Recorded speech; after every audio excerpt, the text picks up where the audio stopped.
The economy is going to shit. Median rent in the United States has surpassed $2,000 a month. So minimum on just rent, you need to make $2,000 a month. And in order to qualify for rent, most landlords will ask for 3 times rent. Immediately, you need to earn gross $6,000. Cool story. We haven't talked about car. We haven't talked about gas, groceries, insurance for your car. We haven't talked about taking women out. Good luck with that one. Any sort of fun expenses. Clothes, basic hygiene stuff, and the list goes on of what you need to survive day to day. Yeah, so remember, you need a $6,000 a month gross to qualify for an apartment, and that's the median. Okay, pull yourself up by your bootstrap, lazy ass. And this is why I even had a talk with guys on the private community, and I'll put some of the conversation up on the second channel. But we were talking about the benefits of living overseas and the power of the dollar when converted with the local currencies, which could quadruple, sometimes like 10x your income when you live locally and you can eat for $2. You can rent a place for $150, $200, and it's just as nice, if not nicer, than what you had in America. The cost of living, $2,000 covers your entire cost of living, not just your rent like it would in America, but everything. And that includes a lot of expenses for fun where you can actually live life and not be a slave. You don't live in a democracy. It's fake. It's all driven by corporations. The politicians serve special interests. We have legalized bribery and corruption in this country. They call it lobbying. Do you know whose special interests are? Not your interest. That's why they're special, because they paid for the influence. That's why shit's getting worse for you, but better for companies. You ever notice how we were in the pandemic and coming out of it, life was getting far more expensive and harder for the average American, but we had record profits for corporation. Isn't that weird? When you take these two entities, the American people and companies, one is doing much better than the other. Who is the government actually serving? Follow the money. Everything you see in the world today, man, happening with like dating, with relationships, with marriage, with people not wanting to have kids. Look at the economic snapshot of our society today. Parents have to dip into retirements to help keep their children afloat. Adult children, you're 20 something years old. You can't get on your feet. It's hard as hell to make any money. All the jobs around you suck. It's probably gig work or temp work or entry-level dead-end jobs that pay so little it can't even be considered a livable wage. And then you have to find somehow home for yourself. Living conditions are looking like what, boys? We're probably splitting a room, living in someone else's house. Hopefully you have a good friend that will let you take up their room. You're eating out what? Because even McDonald's, the cheap fast food meals that you used to get are now approaching $20. It's no longer like a $5 combo meal. It's $20. The value of the dollar has completely eroded. And they want to tell you that the economy is booming, everything's great, there's more jobs than there ever been, unemployment is low. It's horseshit. They're lying to your face. You can hardly afford groceries. You can't even as a man take a woman out. It's too difficult. Barely paying for yourself, doing the bare minimum. And when you scrounge up enough money, if you even do, to take a woman out on a date, the $40, $50, $60 you just spent, that was it for the month. Boom, you just blew your budget. And she was on her phone half the time. And she wasn't that interested anyway. You were just a foodie call. And she's probably talking to 6 other dudes. How do you expect a man to live in a society that's built to extract maximal value out of a human being and not give them anything in return? You are a slave. And they wonder why channels like this and others that are talking about society, dating, relationships are absolutely stressed to the brink. No one's getting along. Everybody's mad at one another. We're all stressed about money. We're stressed about how we're going to make rent next month. No one's eating any good food because it's not affordable. You want to eat organic? Good luck, my friend. You're paying double, triple sometimes. Ridiculous. So what do? You regress. You go deep into your hole as a man. You get addicted into,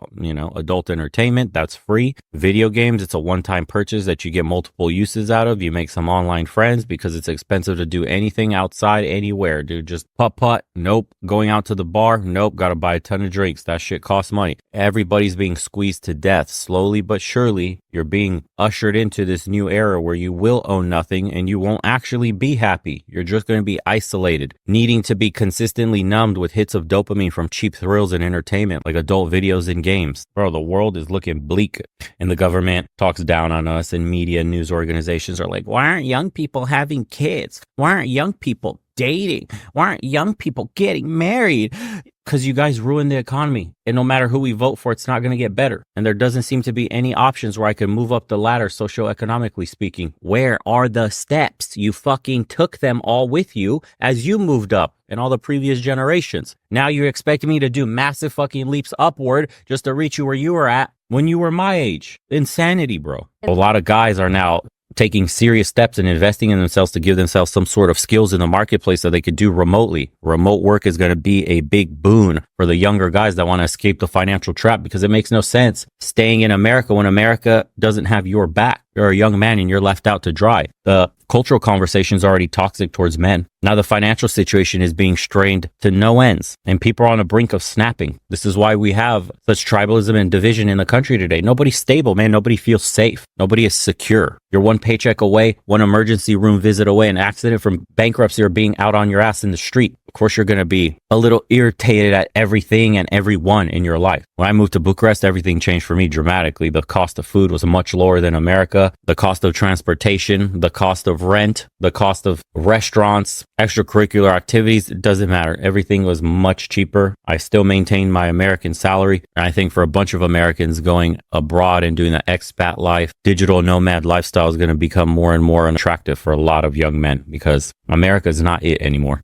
And only until you go visit overseas and just to see the eye-watering difference of what you're paying there versus back home in America, you won't believe it. Cost of living keeps going up, but paychecks remain the same. We have a political system that caters to the wealthy. Yeah, I can get an apartment here for $65,000. $80,000 is a nice one. And at $80,000, they come fully furnished. Like the one you see here, this came fully furnished. I didn't put anything. When you rent apartments in other parts of the world, at least here in the Balkans and in Dubai and other parts of Asia, the places there are, they're fully furnished. You just move in, they give you the keys, you have everything you need. Everything. $80,000. What the hell can you afford with $80,000 in America? Okay. In our grandparents' generation, they were married in their 20s and starting their own family.